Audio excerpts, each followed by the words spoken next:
Welcome to Just WannaQuilt, a research podcast coming out of Tulane University Law School, where we explore all kinds of things, stories about quilting, tools, field trips, maybe some famous quilters stop by, and, of course, a little bit of copyright thrown in just for fun. This is Elizabeth Townsend Guard. I'm a law professor at Tulane University Law School, and I have two faculty fellows. One at the Business School for Entrepreneurship, the LePage Faculty Fellow at the A.B. Friedman School of Business, and one for Narrativity in Fiber and Gender at the Newcomb Institute, which is the Greenbaum Fellowship. And I just want to quilt. Stanfield of True Blue Quilts joins us. She is one of our featured designers of our Inventory Quilt project, which is going on. We have a special subgroup for it, JWQ Inventory Quilt, and this is just so much fun. So everybody's working with the looking at their inventory and see what they're doing, and designers are doing that too with us, and we're using their patterns, and it's super fun. So let's chat with Andi. I am Andi Stanfield of True Blue Quilts, and I am in Phoenix, Arizona. We went to U of A. We were in Tucson for many years. Yes. Yes. It's funny, but Tucson and Phoenix are very different places, aren't they? Quite a bit, yeah. Tucson definitely has the smaller college town feel, and a little more kind of artsy and old world with all the Southwestern history, and Phoenix is definitely a major metropolitan area. Right. I remember going there. This was ages ago. My kid was born there, so she's 16, and we moved to London when she was 2. So it's been a while. But I do remember such different feel between Tucson and Phoenix. Like Tucson, loved its earthiness and its cactus, and it's it was very absorbing the culture and kind of groovy and the whole thing. And Phoenix was very much concrete and getting the job done. Right.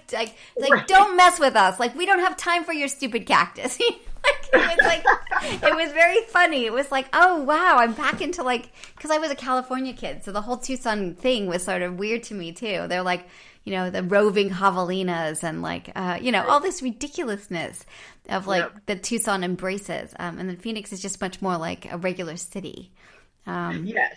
Right? Yes. We do take pride in surviving the heat, so. Yes, that's true too. It's interesting. I think you're forever changed if you live in Arizona in terms of what is hot. Interesting. What's your first memory of someone sewing or quilting in your life? Oh my gosh, it goes back to my grandmother as I've had handmade items in my life forever. My mom sewed my clothes when I was little. I remember pillows, so that was a handmade item. A little pocket with an embroidered tooth on the front. Nice, yes, very sweet. Oh, yes, the tooth fairy, so lovely. And then, how did you get into quilting? It's all my mom's fault. She had a retirement project and opened a fabric and yarn store. Really? Yeah, and we live in the same city. She's about 20 minutes down the road from me here in the Phoenix area. And so I was involved in that whole process of helping her out, opening the store, working there. And you can't work in a craft-based business without doing the craft. So that was my entry into the world of quilting. Interesting. And tell me a little bit about sort of how you see yourself. You are True Blue Quilts, just spelled the way you think it would be. TRUE, blue, spelled like the color, and quilts.com. Tell me a little bit about what this is and what role this plays in your life. Well, I am trying to make True Blue Quilts my full-time business. I am a long arm quilter, pattern designer, and teacher.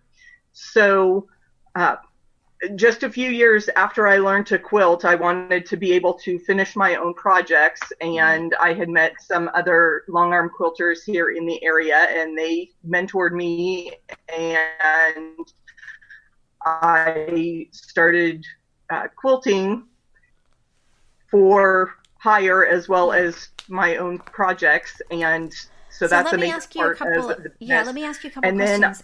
Wait, let's so let me, and then let me pause on that. So tell me a little bit about your long arming business. What kind of system? Oh, is it behind you? Oh. Sorry, tell me a little bit about your long arming business. So I have a Gamel Classic Plus long arm. It's a stitch regulated, large industrial machine. Long arm machines are industrial type sewing machines. And I have a very accommodating and supportive husband who allowed me to take over that room in our house to set up this 12-foot table. Yeah. And I was active in local guilds. I say was because I don't maintain a membership. I drop in occasionally, but don't participate in the monthly guild meetings as regularly as I used to. So I was able to quickly, through word of mouth and knowing people in the local area, get my name out there as a resource to quilt for people. So I made up a business card, put it in the local quilt shops, and have been able to maintain a pretty steady customer base. Not a huge number of customers, but as much as I can reasonably accommodate to keep up with their projects and my own. Right. Interesting. So let me ask you a couple questions. First, is it free motion or are you doing automated? It's all hand guided. I do both pantographs, which are edge to edge designs where I use a laser light to follow a pattern, as well as my own free motion quilting designs. Interesting. And then how do you put the quilts on? Do you use like red snappers or zippers or pins? So how are you putting them on? I pin the quilt to the leaders. On my machine.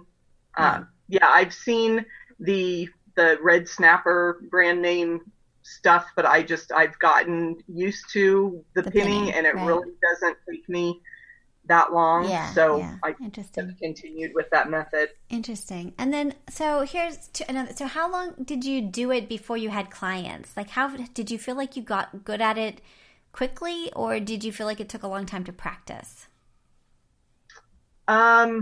How's our connection? It seems like you're breaking up. I think the question was how long it took me to feel comfortable. Before you had clients. Gosh, I can't. Maybe 6 months to a year. Although I started pretty quickly because we did charity groups in the guild. I was more active at the time when I first got my long arm shortly before my daughter was born. And so being able to work on those charity quilts, it was good really practice. Helpful. We were doing that right now.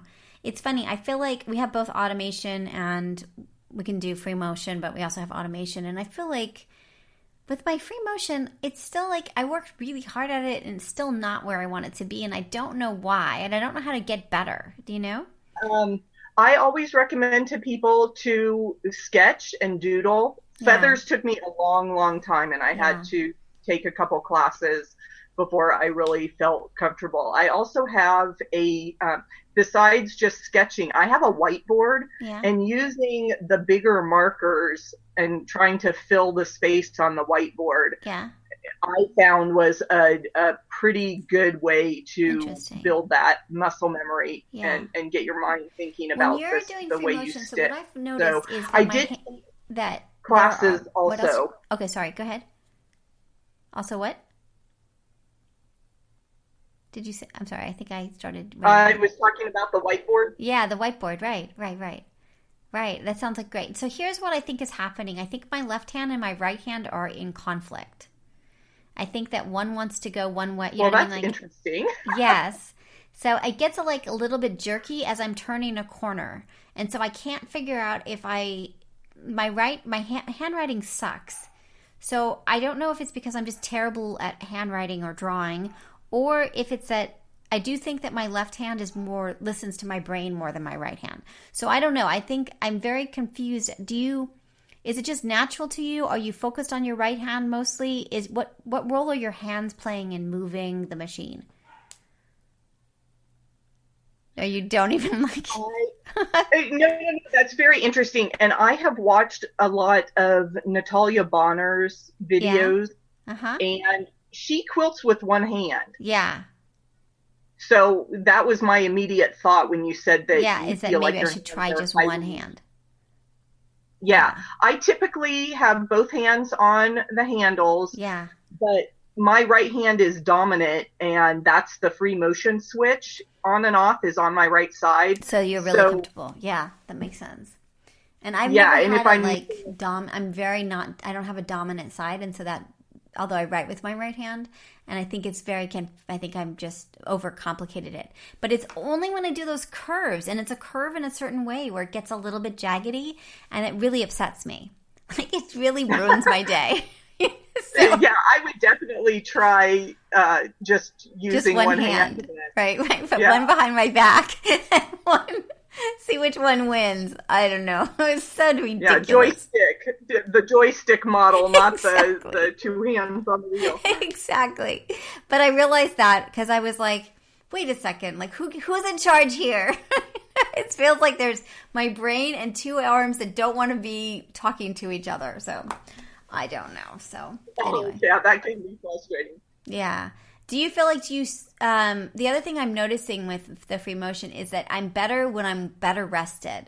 Like, if I'm really tired, it's just not going as well. Do you feel that way, or does it not matter?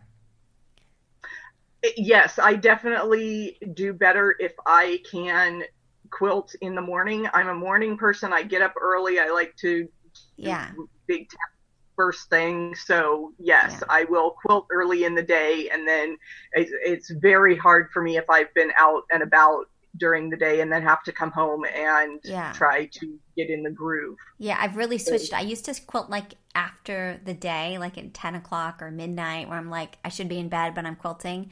But I've switched it now. And so I feel like if I get up and I do a couple of hours before the rest of the house is up, that it's going better. Yes, definitely. It's interesting.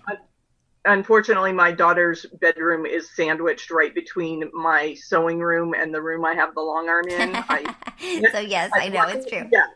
So I can't, even though I'm awake, it's, you feel like you're being rude. Yeah, yeah. So it's funny because at first, a little bit when we first got the long arm, my kid slept through everything, but she wasn't sleeping through the long arm, and now she is. She's adjusted. Because I was like, I cannot wait till you get up to do this because it's really frustrating. So, because, the prime hours that we could be exactly. Quilting. Please wake up. So, anyway, and then sometimes when I'm quilting, like, sometimes you just need to quilt way late into the night, like you've had that kind of day, and so she's a teenager, and she's used to all of us being asleep, so she's got her own time, like at 2 a.m. or whatever. She's talking with her friends, and she's always kind of weirded out of like, Mom, why are you doing this right now? I'm like, I am on a groove. You're going to have to share the space, man. Silly.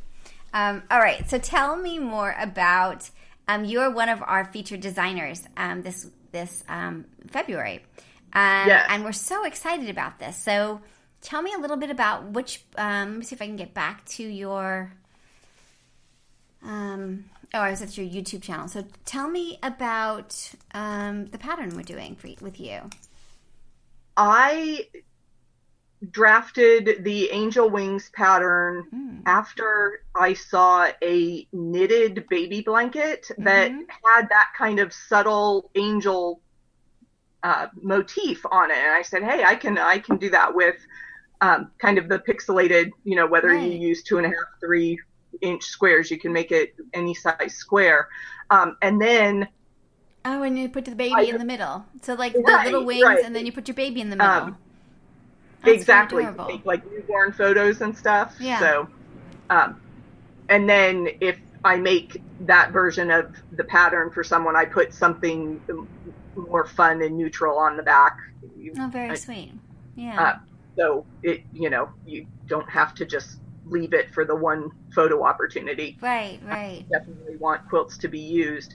But I also, when I heard about the Inventory Quilt project, I definitely am all over anything scrappy, and the scrappier the better. So I wanted to challenge myself for a new version of that same pattern and see do a multicolor version and try to turn it into a butterfly. Love it. So that's great. That'll be great. Yeah. So I've sorted my scraps by color. That's how I tend to keep things somewhat organized. I love it. And so this just dovetailed so great into that, because I do so much better if I have a challenge. All my friends and family joke that, if you put a challenge or something to join, Andi's first in line. And I like that. But it motivates me to get done. Otherwise, totally. It would be 3 years and I'd be still talking about, oh yeah, I was going to make a butterfly quilt. Right. So. Oh, I love it. It's so great. Well, we're so psyched. And have you sent us the pattern? I haven't been to the office this week. So did you send it by email or send a pattern in, or no? I sent hard copies back in December. Oh, I'm sure they're there. Janice is my program manager, and what we learned is I get too excited and I take some home, and so I'm not allowed to open the mail anymore. Okay, yeah. So I'm sure they're there. Don't worry, but I'll double check. No, because it was really bad. She was like, "What happened to these patterns?" It's like, "Oh, well, they looked really cute, so." I need to take it home. She's like, stop taking things home. So I'm not allowed to open the mail anymore because, it's too tempting. I'm like, come on, I can make this one. And then, of course, life gets in the way and all those things. So, okay, I'll check and see. Yeah. We're going to be doing the matching up this week, hopefully. And then people have plenty of time to make them. So I'm excited and sort of see their process and all of that. Now, I have to ask you, tell me about is that cross stitch behind you? Is that a cross stitch sampler behind you? Yeah. Yes, actually, in high school and college, I did a lot of cross stitch. You were asking about how I got into all this, fabric and yarn and textile stuff. I did cross stitch for a lot of years. I think I have enough different framed stuff to put one in every room. Yeah. But I did. It was a old fashioned type sampler. Looks like it. Looks like the kind of things my mom and I did when I was growing up. So it's got a particular look. It's like, it's a sampler, right? With alphabet and flowers? Yeah, it has the kind of the rose motif around the outside, the alphabet in uppercase and lowercase. Yeah, and I loved those. I just loved those. Bible verse and animals at the bottom. Oh, that's so nice. I like it. Well, do you have any copyright or legal questions or worries in general? We usually end with that part of it.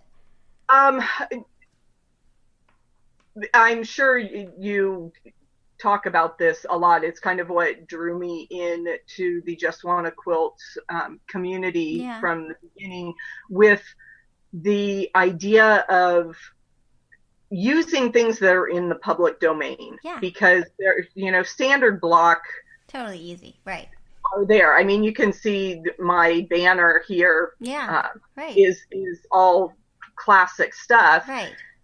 When designers go to publish stuff based on those basic blocks, that's fine. How much trouble are we getting ourselves into? You're not getting anything into trouble, right? That's the point of it, is that we have a common pool and everybody can use it. The really question is how much protection can you have for yours versus me doing the same thing? That varies, and it depends on how I'm using it. So let's say we're an audio thing. So you've got your name, True Blue Quilts, with some squares and then 4 different traditional blocks in each corner. Let's say that I was I want to do that for JustWannaQuilt. And I used the same, maybe I changed the color a little bit, but it made it confusing for people because I used basically the same thing you did, but maybe I did it in pink, and I called it like true pink quilts or something. Then you're going to get really mad, right? You're going to just be like, look, come on, you're confusing everybody. Like, you used my logo, you made it true pink quilts, I'm true blue quilts. That's not cool. So the law starts to see it that way, right? So trademark. If you're confusing the customers as to the source identification, as a source identifier, you've got trouble. The other part is like, let's say like your meteor quilt, right? You've got a meteor quilt that's got a whole bunch of, it took you time to make this, I would imagine. It was very creative. Did you make it in EQ8 or just make it yourself? It's quite lovely. Yes, we that was a collaboration with my mom. Nice. And it's based off of angle play templates, which are a specific brand of right triangle template. So yes, we designed that in EQ software. So let's say this is really awesome and people like it and it becomes popular, and then you go to Walmart one day and you see it being sold in the bedding section and it looks just like yours. Now, if you've registered it with the Copyright Office or you register it really quickly, which costs a little bit more, you can sue them, right? Because it's a big commercial use of your work, and we saw this, and you don't have to sue them. You know, there's examples of like, Home Depot using someone's quilt, but they didn't really do anything about it. You don't have to do anything about it, and sometimes you win and sometimes you don't. But it's usually when it's a commercial entity. It's a really cute quilt. It looks great on the bed too. That's a great quilt. I think it really just depends on sort of how important it is to you to pursue it and who it was and all that kind of stuff. But like the ones that were, it's just so you can sort of see like the degree, right? Like at what point is it important for you to protect your territory? You have another one that's Yellow Stars digital quilt pattern, which is like, it's like on point, like it's square, and then it's got two borders, right? So it's very basic, but very nice. And if you're a beginner, no idea how to make this, right? Like you need the instructions and all of that. If someone else does that pattern, you're not going to you're doing it out of convenience, right? Even if so it's not like you're super protective of that pattern, although it's really awesome. And the coloring and the way you did it is amazing. I love the dark orange and it's just really pretty. Thank you. You might, like, let's say, and then I'll stop. So the other situation is where like you put this up, and then somebody else in our community makes it and claims it as their own, but clearly it's yours. Then the community goes all crazy on social media and they like pressure people to take it down or apologize or whatever. And that's sort of community policing, right? And so that happens more than anything else. I think that makes sense? Yeah. For sure, because we have seen that kind of community response. Yeah. And I think that is such an important part of kind of the vanguard in terms of the copyright. I know Sam Hunter is a member of this community, and she's been very vocal about and just for quilters and crafters to take credit and ask for value, for people to value their work. Yeah.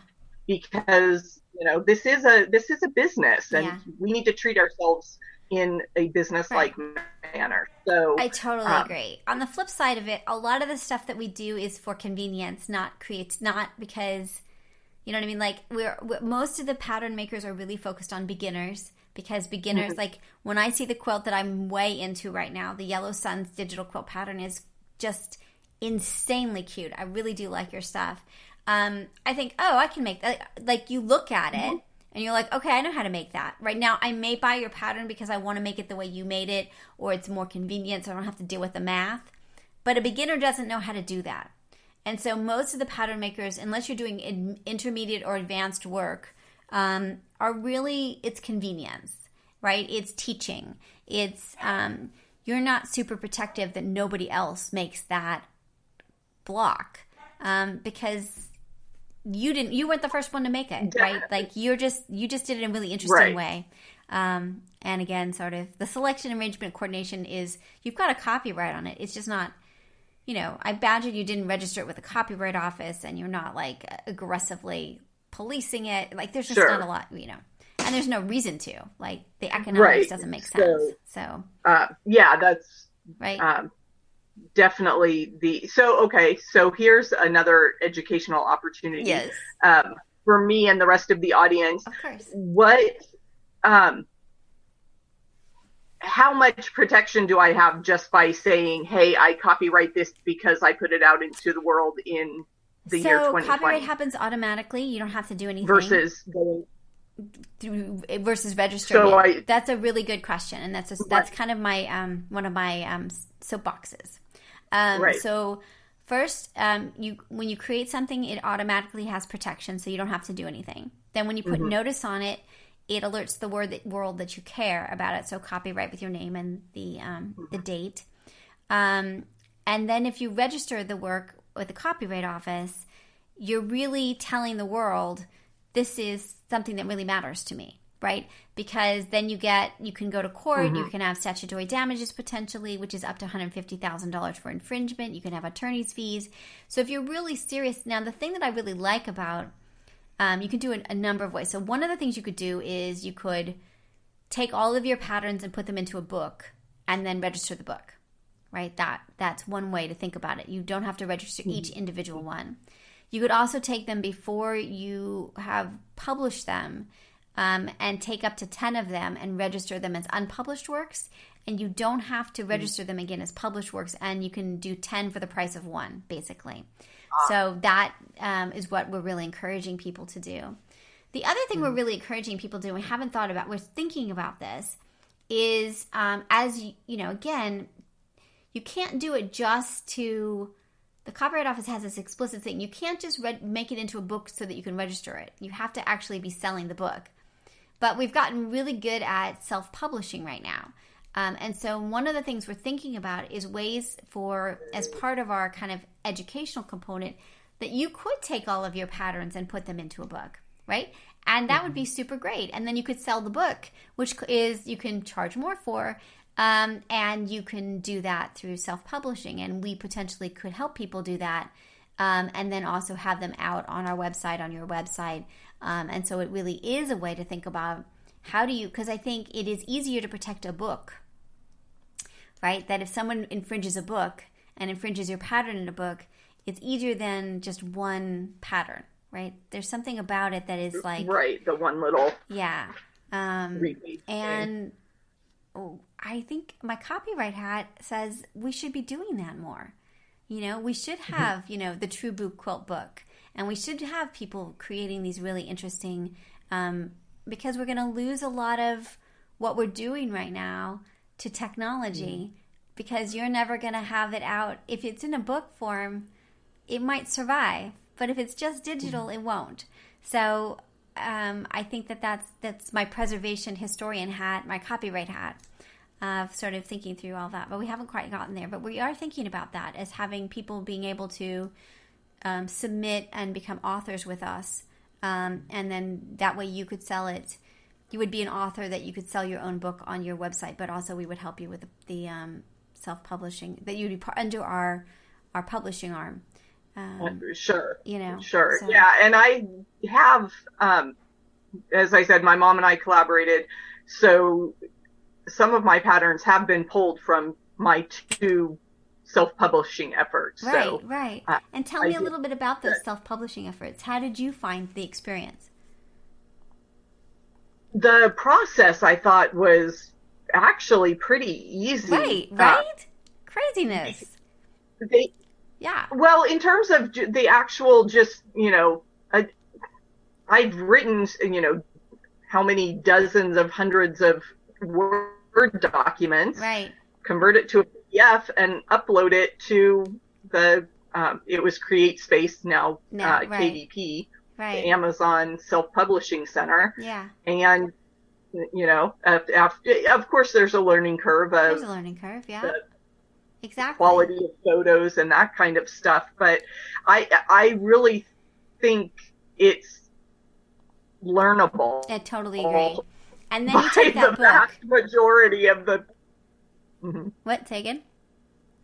No, I was just saying, it's anybody, put in some time to learn the basics. Yeah. And like you said, then you have that book and then you register that. That's your port of entry to the rest of the community. We had great success doing trunk shows and book signings when we called quilt shops and said, hey, can we come in and show you our quilts and our book? And they were very happy to have that. Very interesting. Yeah,